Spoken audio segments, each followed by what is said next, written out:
Mónica Santino es exjugadora de fútbol, es directora técnica, una gran referente también del fútbol masculino, del fútbol femenino, y está aquí en el piso para conversar con nosotros. Mónica, bienvenida, gracias. Muchísimas gracias, buenas noches. Buenas noches.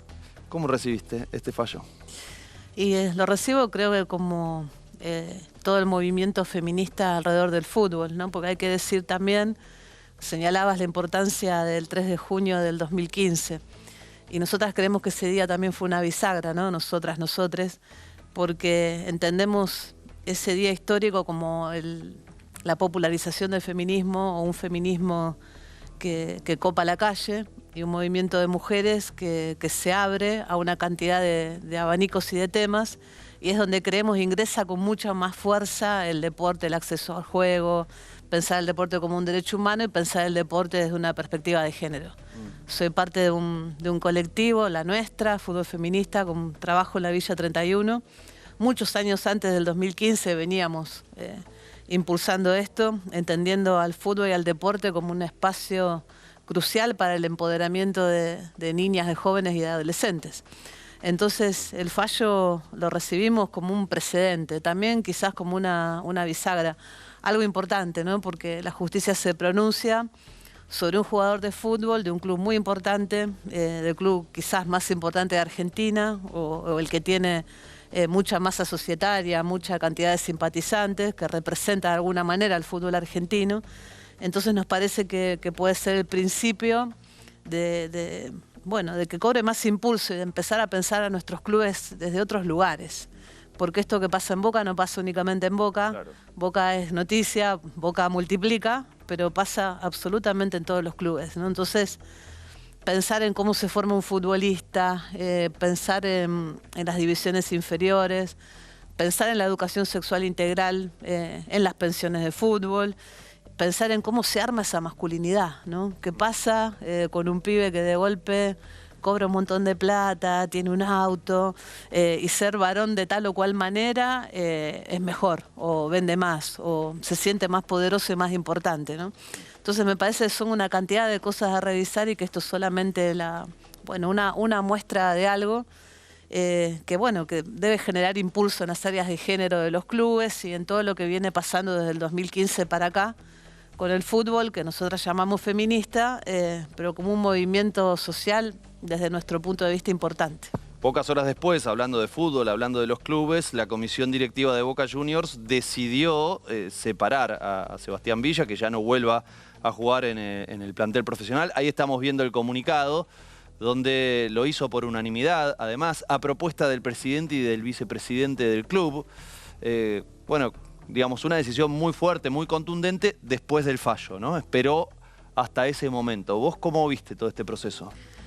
Bueno, creo que un poco es lo que hay que hacer, esperar el fallo de la justicia, ¿no? Lo digo esto en todo sentido, pensando en un país que tiene un poder judicial como lo tiene, ¿no? Atravesado por una cantidad de intereses y que a veces falla, digamos, en contra de sentires y de cuestiones populares. A mí no me parece que eso esté mal desde el punto de vista que estamos pensando en que es un trabajador, ¿no?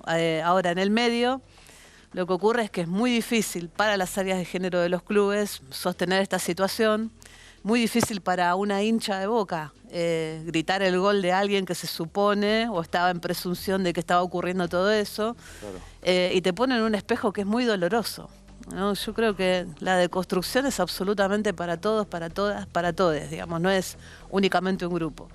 Y después los dirigentes de los clubes, bueno, tienen intereses, manejan privilegios. Digo, no es, el patriarcado es como un gran montaje donde están todos sentados, sentadas, sentades, y que necesitan que los clubes funcionen de esa manera, digamos, porque es cultural también, ¿no?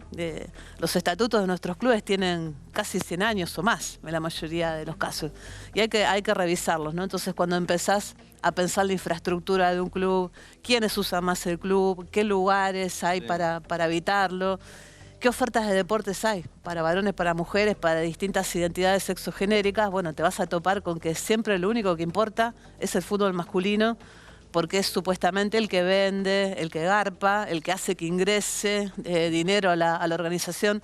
Entonces son muchísimas cosas a revisar, y creo que pensar en una democratización de los clubes en serio y seguir reforzándolos como asociaciones civiles, ¿no? Porque el gran embate que seguramente vamos a tener, que ya lo tuvimos y se superó, es pensar nuestros clubes como sociedades anónimas. Y es terrible eso. Qué fuerte. Es terrible porque ahí ya directamente no hay una comisión directiva que en última instancia es un producto de la voluntad de los socios y de los hinchas que se asociaron a esos clubes, sino que directamente es una empresa o es un jeque árabe que va a decir, bueno, Sebastián Villa sigue o no, por ejemplo. Por ejemplo. Y si Sebastián Villa le rinde económicamente claro, a la mete sociedad muchos anónima. Goles. Si ni siquiera hay un área de género, ahí por supuesto que no habría. Claro. Compañeras militando esas situaciones, tampoco habría. Digo, Sociedad Anónima es un muy buen nombre, porque vos no sabés quiénes son, nunca, ¿no? No hay ni nombre ni apellido. Claro. Y nuestros clubes están llenos de historia. Nuestros clubes es el primer eslabón de una carrera deportiva, ¿no? De cómo está organizado el deporte en Argentina. Entonces, no mirarlos desde una perspectiva de género, creo que los empobrece, los debilita, y tendrían que dejar de vernos los dirigentes como una amenaza, ¿no? Más bien, sino como un gran aire fresco para reforzar nuestras instituciones. Mónica, te escucho hablar y pienso en lo que es el fútbol históricamente, un espacio muy cruzado por el machismo, muy masculinizado, lo vemos en los cantos de las hinchadas, en el lugar, el rol que tiene el fútbol masculino por encima del resto de las disciplinas, lo que vos estabas diciendo recién. Ahora se ha avanzado, ¿cierto? Sí. Se ha avanzado, este es un avance más. La pregunta es, ¿cuánto se avanzó y cuánto falta? Es una muy buena pregunta y también cuesta ponerla en términos de cantidades, ¿no? Porque creo que es una batalla cultural enorme. Me parece que el avance es haber abierto la puerta, ¿no? Rescatar la historia de muchas compañeras en los clubes. Por ejemplo, este fin de semana las compañeras de Newell's ya la inauguraron, pero hacían una actividad importante en relación a una peña que se llama Ana Margarita. Ana Margarita es fundadora de Newell's, igual que su compañero varón, pero el que se recuerda siempre es al varón, no a ella. Hicieron ahí un rescate histórico, me parece muy importante. Qué lindo. Entonces, cuando pensás en esas cosas, decís, bueno, esto antes no pasaba. Que muchas de nosotras vamos a la cancha con camiseta. Cuando yo era piba no pasaba y me sentaba en un sector damas con mi abuela. Que el fútbol femenino se le empiecen a abrir los estadios para jugar los partidos importantes. Bueno, todo eso son avances. Ahora, cuando ves que ocurren abusos en pensiones y se barre abajo de la alfombra. Digo esto también para los varones. Cuando pasan estos episodios, cuando pasa un montón de tiempo y hay que esperar a la justicia para que el club tome una determinación. Que, insisto, no es únicamente Boca. Bueno, ahí te das cuenta que falta un montón. ¿Tenemos leyes? Sí. Por militancia, por feminismo, hay en Argentina leyes de avanzada. Entonces, ¿cómo se hace para que todo eso entre a los clubes de fútbol?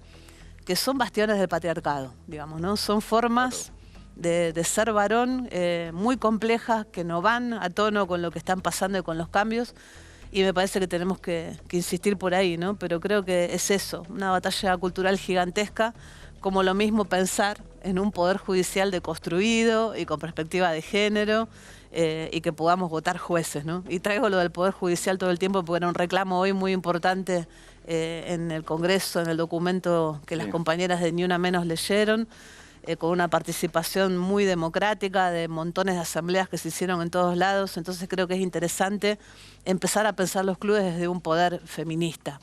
No para que seamos todas mujeres gobernando, porque nos bajan el precio siempre con eso, sino para pensar en clubes mucho más justos y con equidad, ¿no? Para todos y todas. Conectando un poco eso y el trabajo que haces vos, que recién lo mencionaste desde la nuestra, desde el club que trabaja en el barrio Padre Carlos Mujica, y que vos afirmás que es una de las grandes instancias en las cuales las mujeres se pueden empoderar en contra de la violencia de género. ¿Cómo es eso?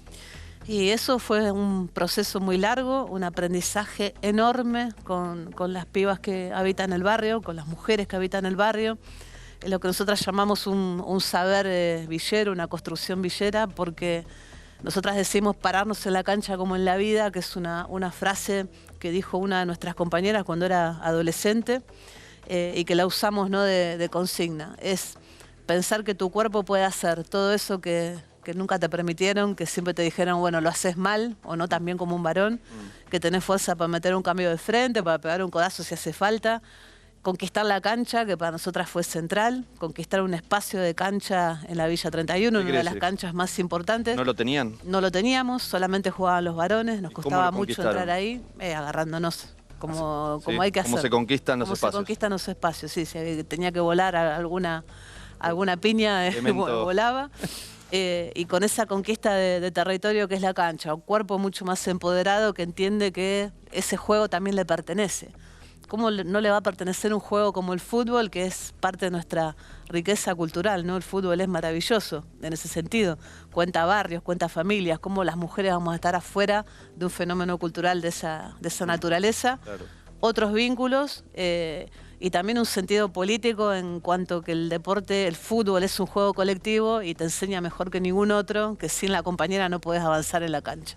Entonces, todo eso para nosotras es una gran herramienta para erradicar la violencia de género, porque una piba que atraviesa ese proceso sabe qué derechos tiene, sabe que no se la pueden llevar por delante y tiene ese espacio seguro, esa familia, esa manada, como decimos nosotras, que la va a cuidar, ¿no? Entonces, es poner la pelota bajo la suela, levantar la cabeza con mucha dignidad y poner un saber villero, un feminismo villero en valor, ¿no? Porque nos da mucha bronca cuando nos tratan en chiquitito, ¿no? Y la canchita, bueno, la pelotita, como si el deporte llamado social valiera menos. Y en realidad no es nada de eso, ¿no? Es el primer lugar donde, bueno, quizás una piba pueda ser futbolista, pero quizás haya muchas otras que disfrutan de ese derecho a jugar y pueden dejar a sus hijos cuidados por el varón mientras ellos están jugando al fútbol. Hoy hablamos mucho de las tareas de cuidado. Sí. Bueno, ahí el derecho a jugar es clave en entender que, bueno, esa familia y esos hijos, hijas que se sostienen, siempre es de a dos, nunca una sola. Jugabas al fútbol en la década del 70, ¿cierto? Jugaba al fútbol en la década del 70 cuando era piba. Cuando era muy chiquita. ¿Cuántos años? En la calle tenía 8 años, 9, años 74, 75. Después tuve suerte mucho más adelante de jugar en AFA, a mitad de los años 90, en All Boys. Jugaba de volante central y, bueno, puesto que me enamoré, que el que tenía director técnico me dijo, tenés que jugar ahí. Lo que conocemos como 5. Como 5, me encanta, me gusta mucho. No juego tanto como antes, cada vez menos, casi nada, pero es un lugar de la cancha que me enamora. Le decía recién a Mónica que la leí en un libro de Diego Tomasi que se llama El caño más bello del mundo, que habla de la concepción futbolística de Juan Román Riquelme. Bueno, ella participó, Mónica, decidiste estar ahí en ese libro, en esa historia, hablando de fútbol, ¿no? Y hablando de un futbolista. Sí, y un futbolista como Riquelme, ¿no? Que lo extrañamos un montón, ¿no? Es una manera de transitar la cancha, de caminar y de entender el juego bella, ¿no? El libro de Diego se llama El caño más bello del mundo, recordando el caño ese tremendo a Yepes en Copa Libertadores, ¿no? Un partido increíble. Y tengo alguna identificación con ese juego de Riquelme. Yo soy hincha de Vélez y alguien parecido. No sos de Boca, pero... No, alguien parecido en esa línea era Willington. Yo lo vi jugar cuando era muy piba. Esa forma de tratar la pelota, esa forma de medir el tiempo. Viste que a Riquelme siempre se lo acusaba de pecho frío, lento, sí. Bueno.